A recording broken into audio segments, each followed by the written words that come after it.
Hello there. Hello there. Welcome to another episode of RestorationCast. You know that's right. This morning. It's night. Not even close to morning. It's night. Maybe you're listening to this in the Well, morning. they could be. You know, there's something we never actually talked about is the fact that people might not be listening to this live. Surely. I always kind of assume that they are. I figure we got millions of folks out there watching us live right now. Right now. They're skipping the Super Bowl to watch us. I'm sure they are. Chiefs are getting killed right now. Yeah, which that might be dated by the time. It could be by the time we get there. Yeah. Oh, that's you're right. So yesterday was Septuagint Day. Really? Yes, it was. Septuagint. Septuagint Day, and so what is the Septuagint? The Septuagint is a Greek translation of the Old Testament. Ah. Yes. So yesterday was the day that we celebrate the Septuagint. If you're Bible nerds out there, I am, but I didn't know. Yeah. So anyway, so mark your calendars. February 8th every year is Septuagint Day. I don't know why February 8th, but yeah. So the Septuagint is like again, it's a Greek translation of the Old Testament. It was translated for Greek-speaking Jews that were living in Egypt. And the thing that's kind of important about the Septuagint, and the reason we would, want to celebrate the fact that it was written at all, is that it is the first translation of the Old Testament ever. You have obviously the original writing in Hebrew, but this is the first time anybody ever translated it. And so this is also the first time Scripture was translated at all. And so there's actually several times in the New Testament when I'll quote the Old Testament and I quote the Septuagint version. They're speaking Greek. And also whenever we compare the translating the Hebrew, knowing the Greek and the Hebrew and having the Septuagint to go by, well, this is what these other translators thought of this passage is pretty helpful. Sure. So the Septuagint becomes kind of this important document for the sake of history and translation. Yesterday. Yes, yesterday. Celebrating the Septuagint. Yeah, so it's a little too late now, I guess. You can celebrate it if you want to. But day late. Yeah. It's the way I do with all my birthday lists. The people I send them the day after because I forgot on the day. Yeah. Anyway, next year, celebrate the Septuagint. Circle it on your calendars. Day. Yes. Mm-hmm. Well, I just want to say that I am honored, Gabriel, to be your father. That's good. I'm glad you're honored. That's a segue. I'm leading to something. Yeah, and you're not honored only to be my father. That's right. I am also honored to be the father of Bryson Childs. He's the eldest child of my family, and he is with us tonight. And I would just like... we did it. I figured there might be confetti or something. But anyhow, he's right over here. He's in the shadows. And I'm fixing to get off his stool, and I'm going to give it to my oldest boy. And I'm really proud of both of these guys. They both have got phenomenal Bible knowledge. You hear a lot about Gabriel because he's still here with us, and he works directly in the ministry and all those kind of things. Bryson has kind of, I don't know about moved on, but he's got his own family now. And he's got a little boy with curls all over his head who I love with all of my heart. And I'm really, really proud of Bryson. He's got a phenomenal heart for the Lord, and he's got a lot of brains with regards to Bible stuff. And so I'm going to step out of here, and I'm going to turn this over to my boys. I think they're going to do good. We're dealing with the Red Sea. You know what I'm saying? How can they mess that up? My boy. Hopefully we can't. My boy, Bryson Childs. Here he is, right here. This guy here.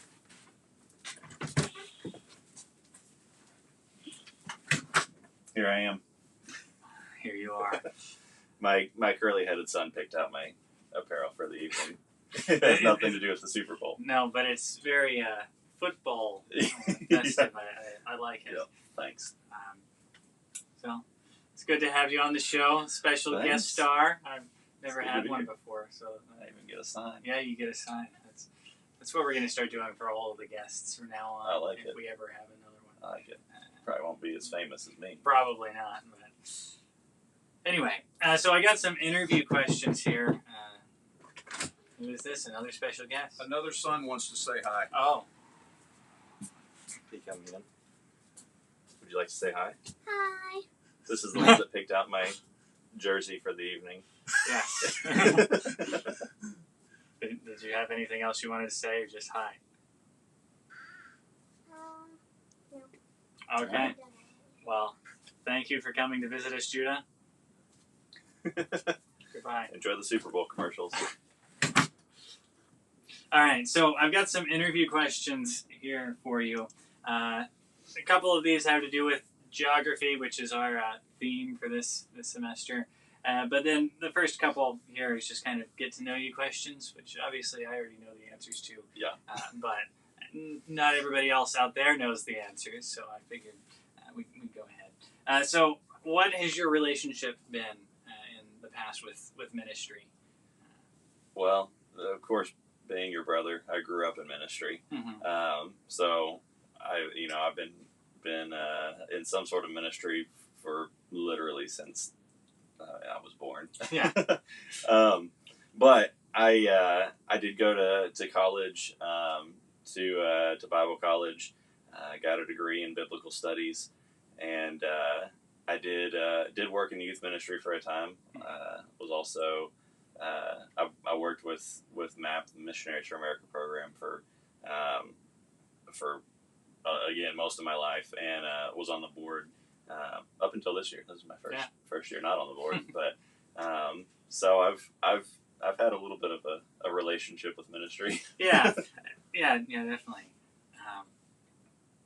And you've done mission work too. Yeah. Have gone on 3 mission trips to Haiti. Led one of them. I've also led some mission trips in both like domestic and I guess we went up to Canada. So that's although that was really more just because we were right next to it. Yeah.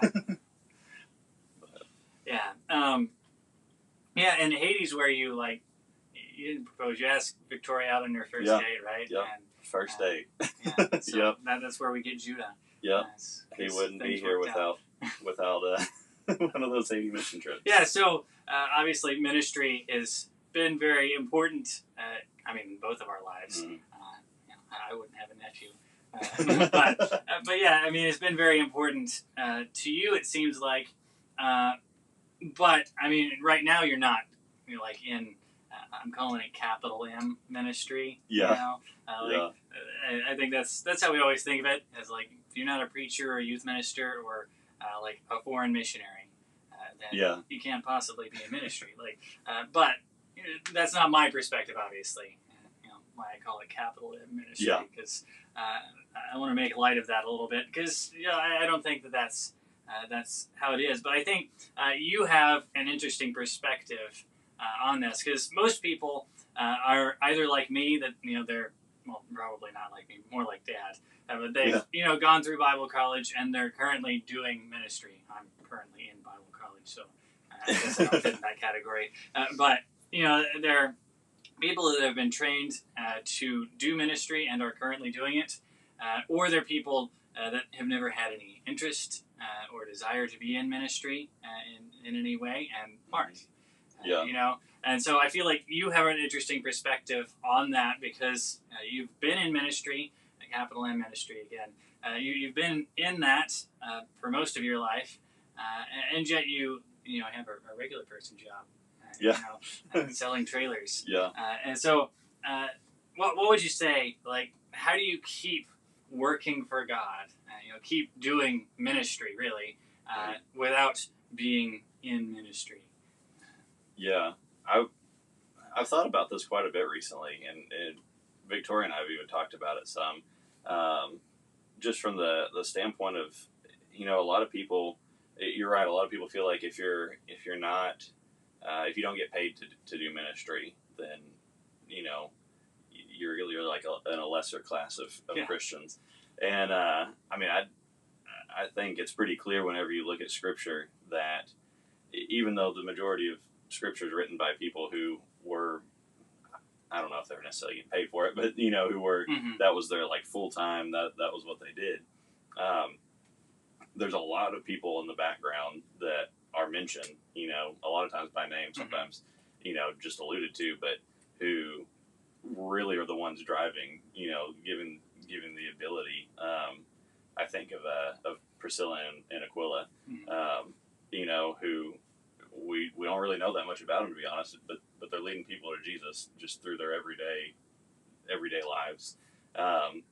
And so I think it's unfortunate that so many people feel like ministry is something that you get paid for and not something that you do just because you follow Jesus.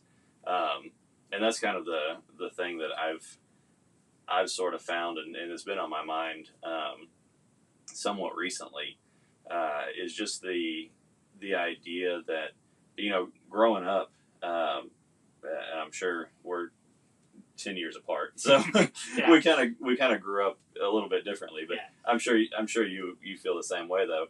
Ministry wasn't something that we did. It was just a part of life, like everything that you did was ministry.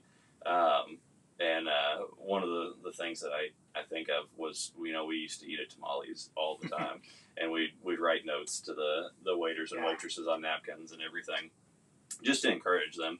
And that to me, while clearly I don't have anything against someone being in full-time ministry. I think it's really important.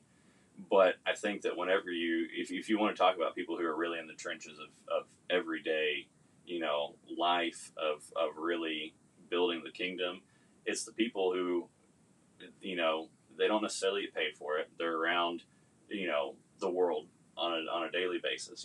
They're out there, they're getting their hands dirty, but they're doing it with the intention and the mindset that everything I do is about Jesus. From the moment I wake up,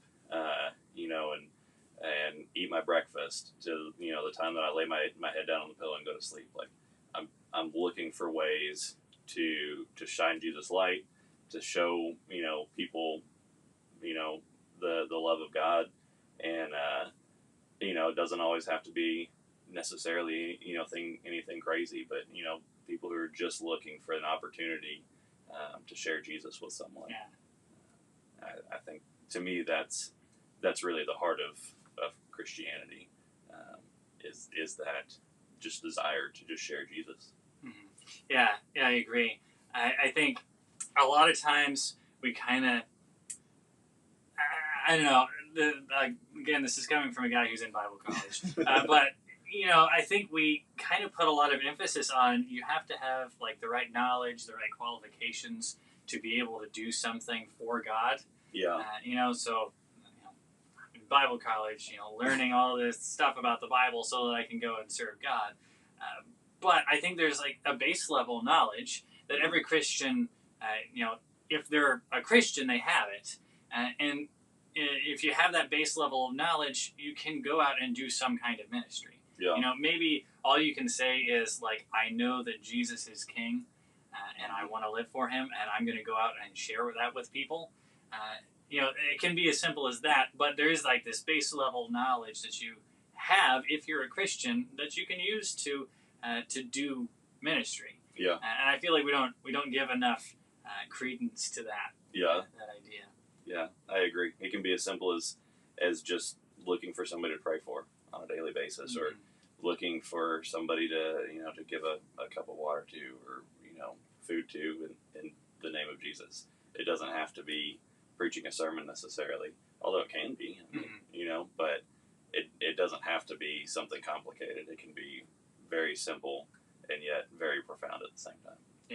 Yeah, and that, I think that's the thing, is like the majority of Christians aren't preachers, right? And so we have like this whole army of people that could go out and do stuff like that. Simple things that help people. And if we expect the preachers are the only ones that are ever going to do anything, we're not going to get much done. Yeah. But if we have this whole army of people that go out, even if they're only doing small things, they're going to get a lot more done than one man can do on, no matter how much he's piling on himself.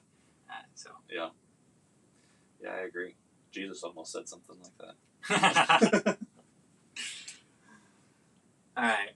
So, what's your favorite Bible story? And can you place it on a map? I got this map of the Holy Lands here. So that map, I didn't realize it was going to be that much of a map. whenever I was thinking I was gonna have to like draw it myself or something. Nope. I've really been thinking hard about this question, and I feel like my answer is cheating. Okay. But so the over the past few years, I've just really I don't know. I've just found a lot of just really interesting information, and I don't know what the word is that I'm looking for, but I feel like the whole Bible, in a lot of ways, can really be almost condensed down into the first 3 chapters of Genesis. Mm-hmm. You have the creation story and the fall of man, and I feel like you can find those 3 chapters in just about any chapter of the Bible, and so that legitimately is my favorite my favorite story right now recently. But the problem is we don't know where the Garden of Eden is. Well, I guess that's kind of cheating, but it's a little bit more fair than just being like, at least you don't make yourself look dumb. Yeah. Like, come in and like, well, this is my favorite Bible story, but, I'm not really sure where Jericho is. Yeah, that's true. Like, it would be where the Tigris and the Euphrates are. Is this the Tigris and the Euphrates? No, I don't have my map. The Tigris and the Euphrates are like way over there. Oh, okay. So I don't have a big enough map for that. Okay.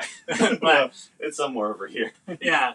Do you know that the Mormons think that the Garden of Eden's in Missouri? Really? That's what I've been told. Well, not by Mormons though. So yeah. Like, if you're watching this and you're Mormon, like, correct me in the comments, and I'll apologize next week. But yeah, that's what I've been told in Bible college is that they think it's in Missouri. I've been to Missouri, and I have yet to see it. I think it's right by Dexter. I might be wrong about that part. I don't remember exactly what they said. All right. But yeah, so. Fair enough. Yes, it's just a little bit north of us, Bryson. Yeah. I got the wrong map out here. You did. You should have had a map of America. Yeah. Where is your favorite Bible story located? Missouri. I will apologize. I'm not making fun of Mormons. It's a funny thought to me. It is. Yeah. I never would have even placed any Bible story in America. Yeah. Me neither, but I mean, it's cool, I guess. Yeah. Good for them. I really like Mormons, actually. Yeah. I obviously don't agree with Mormonism as a on a point of principle, but every Mormon I've met, I've been like, man, they're really nice. True. Like, that's true. I'd much rather know them than, I don't know, lots of Church of Christ people. Yeah, I definitely get that. Anyway, back to the interview questions. If you had to pick one Bible location to live at, where would it be? I still don't know. This one was a hard question. It is. I'm gonna go with Athens. Athens is a good one. I've never been there. You have, haven't you? I have been to Athens, yes. So you would know better than me, but I feel like Greece would be a really nice place to live. Yeah. It's a nice country, and there's temples to foreign gods. So yeah, it's pretty nice. It's about the same weather there as it is here. Yeah. If you're from Arkansas, you know what we're talking about, and if you've never been to Arkansas, then that gives you no frame of reference. Yeah. But yeah. Yeah. I like fish. Mediterranean food. They have fish. Yeah. Seems like it'll be a nice place. The food's actually really good. They have what are those? Gyros. I've had one of those awesome. before. They're really good. Yeah, I didn't eat anything in Athens that I didn't like. So. Yeah. Well, I think that's right. But you didn't clarify. Are we talking during the Bible times, or are we talking today? Oh, that's a good point. I hadn't thought about that. I just thought of it. I mean, if it's today, I feel like you wouldn't want to live anywhere in the Middle East. Yeah. If it's while Jesus was on the earth, then I feel like you're kind of obligated to say you are Galilee, Yeah. Somewhere where Jesus was. Yeah. Not Athens. Not Athens. But, yeah, I guess we'll go modern day. Okay. Since you've Sounds already good. answered the question. Sounds good. And last question before we get into our discussion of the Red Sea is, do you have any special insight on Bible geography? Obviously not the location of the Garden of Eden, because you already admitted you don't know. Well, I know now that it's in Missouri. Yeah. So that was my special insight. Yeah. I do. So I was learning recently about the mountains in the area, and we most people, I feel like, know, at least if you've been in church and everything for any length of time, that there's not a lot of mountains in the Middle East. Mm-hmm. It's pretty. I mean, there's some good sized hills. Yeah. At least by our definition. But specifically, where Jerusalem is, mm-hmm. Mount Zion, which is the mountain that Jerusalem sits on, a really big hill.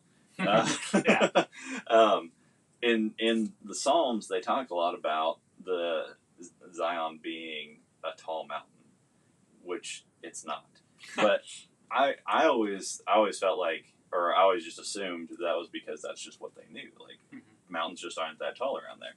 Well, actually, up in the north, I guess probably this ridge, I assume, is kind of the area. But there's actually a lot of mountains, like legit. Like, mm-hmm. we would actually consider them to be a real mountain. The ancient people back in the day used to worship, or the gods that they worshiped, they believed lived on top of these mountains. Mm-hmm. At least in part because you can't, we can go up there today, but back in the day, they weren't really able to journey up to the top of a mountain. If they mm-hmm. did, you were pretty much going to die because there's no water and there's no plant life. Like, you can't, getting back down is going to be very difficult. Mm-hmm. And so they believed, because this was this really high place you can't really go to as a human, that must be where the gods lived. And so in the Psalms, whenever the psalmists are talking about the Zion being this really tall mountain, they actually do know that Zion is not a tall mountain, but they're essentially comparing Yahweh to these other foreign gods and saying, mm-hmm. Yahweh's so much better. He doesn't need one of these mountains. Like, mm-hmm. he can actually come and he can put his temple on Mount Zion, which is this dinky little mountain, and he's still better than all of the other gods that that are dwelling up on these super tall peaks. Yeah. So I thought that was pretty cool. That is cool. So it's like God makes the mountain taller. Yeah. Just by being present there. Yeah. That's interesting. I thought so. All right. So, talking about the Red Sea, we have our blown up map now to show the Red Sea. So, talking about parting the Red Sea specifically, I looked it up in the Bible, and I couldn't really find any references to the Red Sea that weren't talking about this story. Right? So, maybe I missed something, because I read several, and then I was like, I'm not finding anything, and so I just kind of skimmed to the end. Did you look up the Reed Sea? I did not look up the Reed Sea. Maybe I should have. Maybe. I believe it, though. There's not really a lot that happens in that area outside of the parting of the Red Sea. Yeah, not really. So we kind of have a couple interesting things geographically about the Red Sea. First of all, it's kind of what you just mentioned. The Reed Sea is that's what it is in Hebrew, right? It's Reed Sea, and we kind of assume that means Red Sea for some reason. But what it literally means is, hey, there's reeds around this body of water. Seems pretty logical. And so we assume that it's talking about the Red Sea when maybe it's not actually. In fact, geographically, it doesn't make a lot of sense for it to be talking about the Red Sea. Like, on a large scale, it kind of makes sense just because, like, they're going to Israel and they're going from Egypt. Mm-hmm. And so, if you want to go east of Egypt, you got to go right past the Red Sea, right? But kind of the problem with that is that they don't really end up, they don't end up over here, right? So they actually end up like in this triangle, where it says Sinai there. That's where they actually end up, is in the Sinai Peninsula. So you kind of wonder, if they're going across the Red Sea proper, why do they end up in Sinai rather than ending up on the other side of the Red Sea? So you kind of have that question there of like, why is this happening if this is the case? Are they actually crossing the Red Sea? Yeah. And most scholars kind of pose that no, they're not actually crossing the Red Sea. There's kind of two options for what they are actually crossing. One would be that they're crossing this little finger here of the Red Sea, which is the Gulf of Aqaba, which makes sense. They're crossing right over here into Sinai.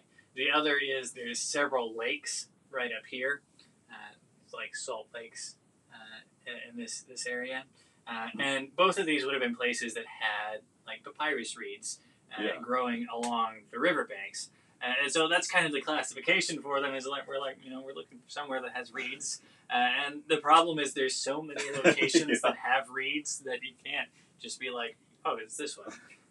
So it probably is either this arm here, or I think more likely most scholars agree that it's probably one of these lakes up here that is where they're actually crossing. And that kind of has reason within the story, right? So, if you look at the map, there's a pretty clear way to get to Israel from Egypt, right? Like, the Red Sea doesn't go all the way up, so you just like cross right above, and makes sense. That's what you would do, logically speaking. But God actually tells the people of Israel not to do that, right? So in Exodus chapter 13, we're going to be mostly in 14 today, but in chapter 13, God basically is directing the people where to go, and he says, they could go right here along this road, take them straight to the promised land. But if they do that, there's a lot of nations in between them and the promised land, and those nations are going to start fighting with them immediately. And God basically says that if they see warfare at this point, they're going to turn back around and go back to Egypt.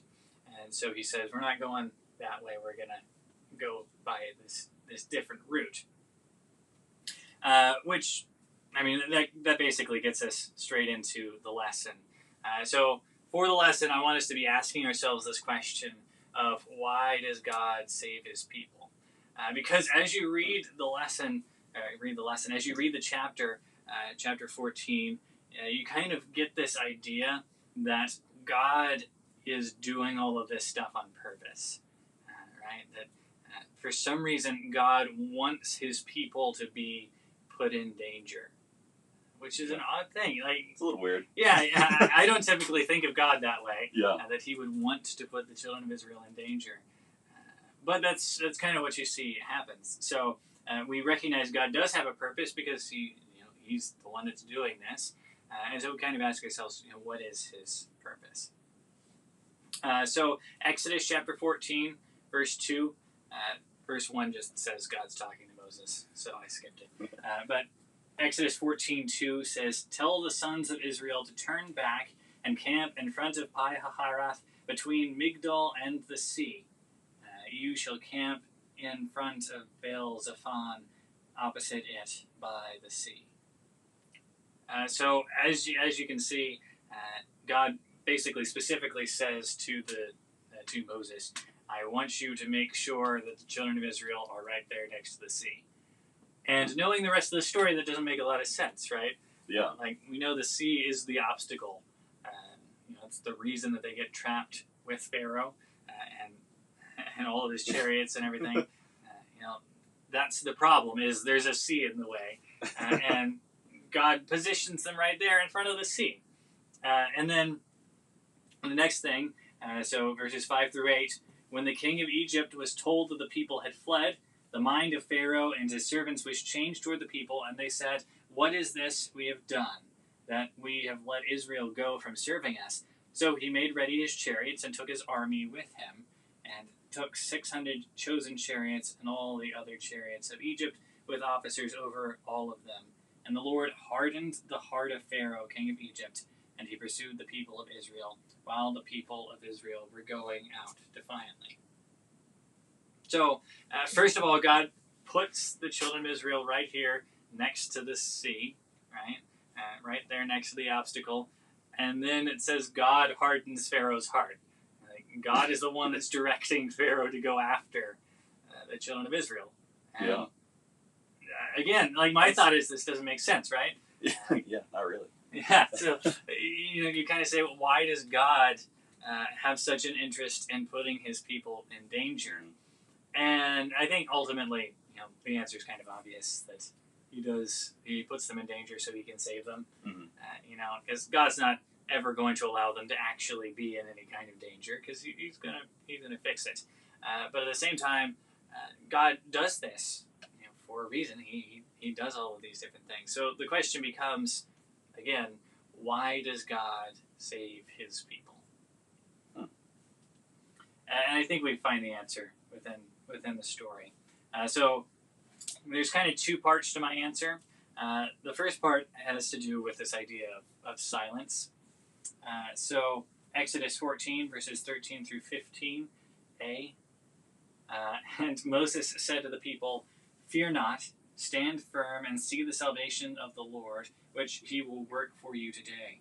For the Egyptians whom you see today you shall never see again. The Lord will fight for you. You have only to be silent." The Lord said to Moses, "Why do you cry to me?" So you kind of get this idea twice in those three verses there. First, Moses and then God basically say, not in the same words, but they say, be quiet, be silent. That's the thing that's going to elicit this response of like salvation from God, which is kind of an odd thing to say, I think, right? Yeah, just a little bit. Yeah. Typically, if you want somebody to, or typically if you expect silence of somebody, you're not expecting it in a moment where they're actually trying to say, "Hey, could you help me out here?" Yeah. Usually, you want somebody to actually tell you need help. Yeah, exactly. And kind of the odd thing is like that happens earlier in the story. Yeah. Right? Like that's the reason God comes and saves them from Egypt, is because, like he says, "I heard their cry." Yeah. And so like God hears the cry of the people and he goes and rescues them, and then later on he's like, "I don't want to hear this anymore." Like, stop crying out to me. Just be quiet. But you kind of have this idea of silence, which again I think it's an odd concept, and yet I don't think it's like completely like without pairing in Scripture. There's other places that I think are similar. So James chapter 1, verses 19 through 21. James says, "Know this, my beloved brothers, let every person be quick to hear, slow to speak, and slow to anger. For the anger of man does not produce the righteousness of God. Therefore put away all filthiness and rampant wickedness, and receive with meekness the implanted word which is able to save your souls." So you have this idea of silence. He says, "Be quick to hear, slow to speak," and so that's silence, and then slow to anger. But I think that slow to anger part is important, right? Yeah. He's connecting this silence to something. He's not just saying like be quiet, because that can kind of get you in trouble. I think that's true. there are moments, as you just pointed out. There are moments when you do need to be crying out. Whenever you need help, it's not that you shouldn't say anything. Rather, it's say the right things. Yeah. Right? So he connects this idea with anger. And I think that connects directly to what the children of Israel are saying to God. I don't think I put it down here, but basically what they're saying is, aren't there graves in Egypt? Why this is what we said to you. We knew this was going to happen, and we basically said, no, we don't want you to take us out of Egypt because we don't want to go die in the wilderness. Just leave us here. And you didn't listen to us. And so what they're doing here isn't crying out to God like, please save us. They're not asking him a question. Rather, they're insulting him, giving him these high ideas of we know so much more than you do. If you had just listened to us from the beginning, this never would have happened. Which is a pretty big theme yeah. for the Israelites as they're wandering around. Yeah. Really, even once they become a kingdom. Yeah, exactly. They constantly feel like they know better, better than God. And I think you can kind of see this idea of pride being the ultimate sin, kind of throughout Scripture. A couple weeks ago, we talked about Sodom and Gomorrah, and there's this passage, I think it's in Ezekiel. It says the sin of Sodom is that they were proud. Yeah. Which you kind of say, well, I thought the sin of Sodom was homosexuality. Yeah. And that's a sin of Sodom. There can be more than one, I think. But I would say so. Yeah, if you read the story, there's a lot of stuff going on. Yeah, but no, I think kind of the idea is pride. It is almost. I don't want to say it's the root of all evil because that's the love of money. Yeah. But I think they take very similar spots. That most of our sin comes from this idea of I think I know better, and so I'm going to do what I want. I'm going to be selfish. I'm going to whatever because I think that I am better, that I know better, and it comes from this place of pride. And so that's what's happening here with the children of Israel, right? Is they cry out to God in pride, in anger, saying, why are you doing this? Why can't you just come save us? Basically. Yeah. And so, whenever I say silence here, I'm not talking women should be silent in the church. We're not going to get on that subject tonight. But I'm not talking don't ever say anything or something like that. But rather, I'm saying there's a right way, a right thing to say, and so say that rather than these other things. Don't act like the children of Israel and say good things. So we got silence, and then the end of verse 15 gives us the other clue here. So it says, "Tell the people of Israel to go forward." All right. So you kind of have this idea of silence. Why are you calling out to me? And then tell the people to go forward. Obedience. All right. So silence, obedience. Probably more be obedient in the right way. Because how often is it that we mess up our own testimonies because we're complaining about things and that kind of thing, and we don't have the right attitude going into something, and so once things work out, you can kind of be like, well, I'm going to give God credit now, but nobody's actually going to believe it, because right. Because I had such a bad attitude going into this, and so we have this idea of be obedient in the right way. And again, James has something to say about this. Very next context, or the same context rather, very next paragraph, this is what he says. He said, "Be doers of the word and not hearers only, deceiving yourselves. For if anyone is a hearer of the word and not a doer, he is like a man who looks intently at his natural face in a mirror, for he looks at himself and goes away and at once forgets what he was like. But the one who looks into the perfect law, the law of liberty, and perseveres, being no hearer who forgets, but a doer who acts, he will be blessed in his doing." So James basically says that if you read the Bible, you look into the perfect law, the law of liberty, and you don't go away changed, then it's like you get up on Sunday morning and you're about to go to church, and you look in the mirror and you're like, man, I look really bad this morning. and you don't do anything about it. You just go to church anyway, right? Yeah. Like, it's kind of that same idea. I think that's what he's getting at with this mirror illustration. You know, Yeah, absolutely. People like to get into that well, mirrors back in the day looked like this, and so you wouldn't be able to see yourself very well. I'm not sure that's the point. I think the point is just, you look at yourself in the mirror, and who forgets what they looked like? Yeah. Nobody does that. Yeah. And so you would be a fool if you did do that. And how much more foolish is it if you see what God's will is, and then you don't do it? And in this story, God's will is that the people be saved, right? So God kind of asks the people to do kind of an impossible thing, I think. He says, go forward, and like there's a sea in the way. There's water there. Yeah, we can't do this. A lot of water.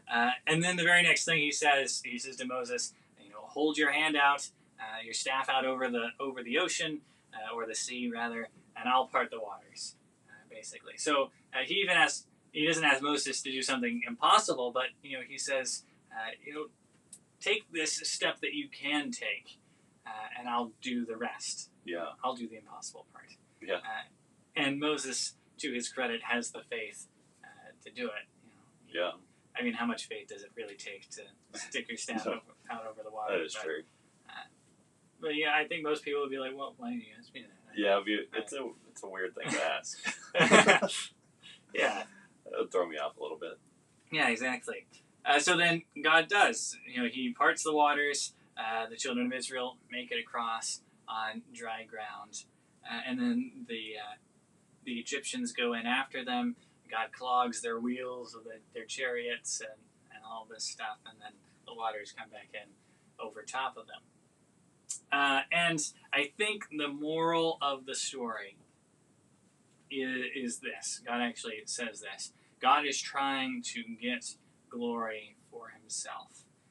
So Exodus 14 verse 4, we skipped this one, but it says, God's talking about what he's going to do, and he says, I will harden Pharaoh's heart. Right? So he talks about what he's going to do later on. He actually does harden Pharaoh's heart. And he says, I will harden Pharaoh's heart, and he will pursue them, and I will get glory over Pharaoh and all his host, and the Egyptians shall know that I am the Lord. And they did so. So, again, God directly states the reason he has for wanting to save the people, right? Yeah. The reason he set up this whole thing.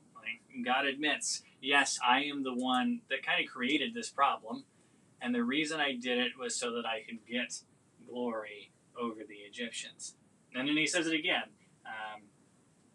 It still says it's verse 4, but it's actually verses 17 through 18.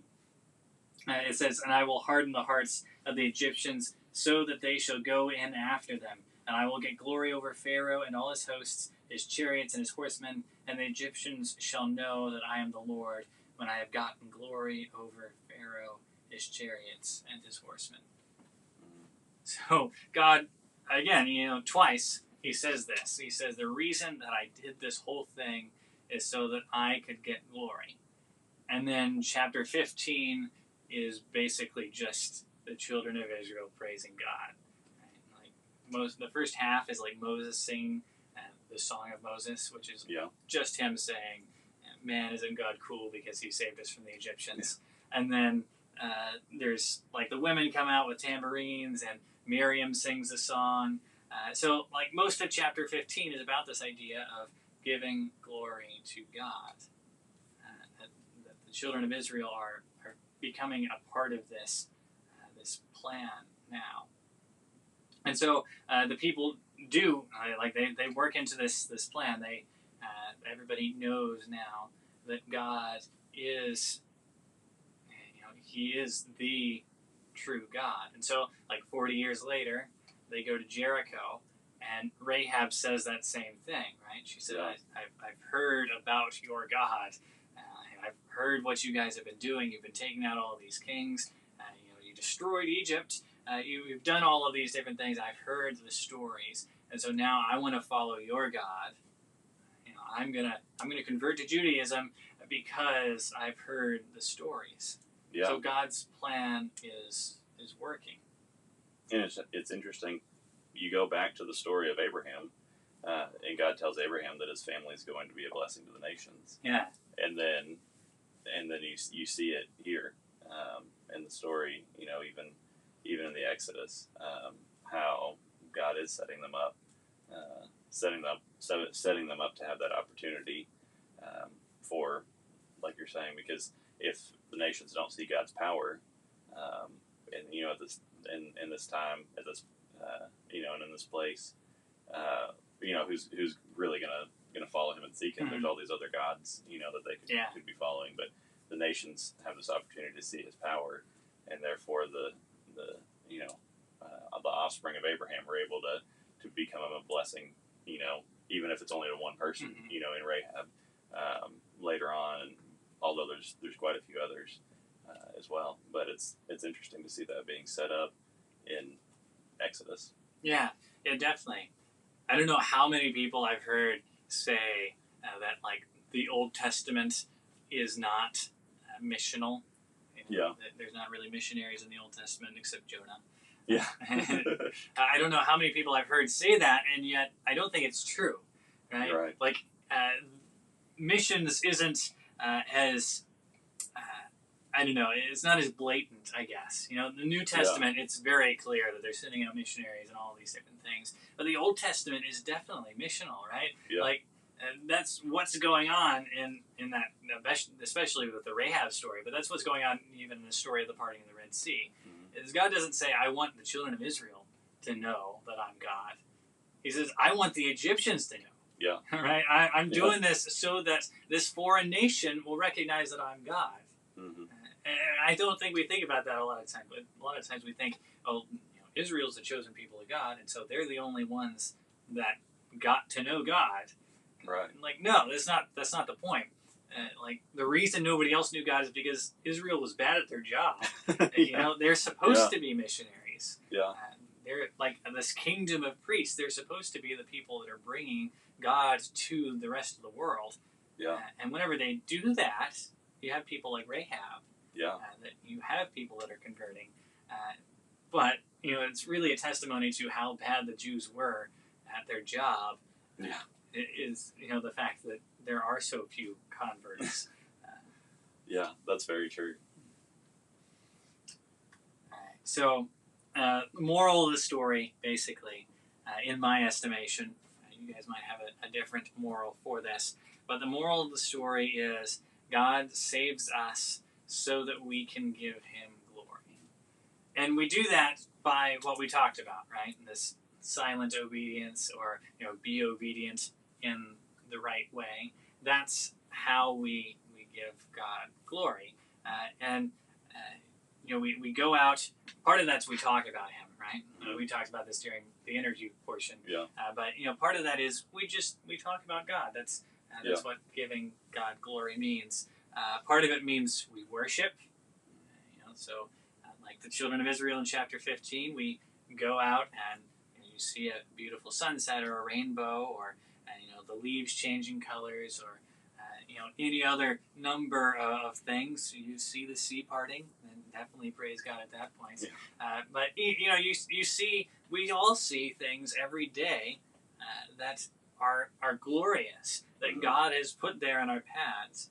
And so if we want to be people that are saved for a purpose, then that's part of that, is we worship God every day whenever we see him and we recognize him. Part of that is like you have integrity. You don't do bad, sleazy business dealings. There's all kinds of examples of what this can mean. But ultimately, what it means is you obey, and you obey in the right way. I taught this yesterday morning to the kids, and I said, "This is service with a smile." This idea is you obey God, and you act like you like obeying God. Ultimately, you should like obeying God, right? Yeah. But I think a lot of times we get one of them. right? Either we act really happy about not obeying, or we obey God, but we're like, but man, I sure do hate it. Yeah. You know, I don't want to go to church on Sunday mornings. You know, Yep. I'll sit here, but I'm not going to like it. But I think ultimately what this means is we obey God, and we enjoy obeying God. We live this life of joy and peace and all those other fruits of the Spirit.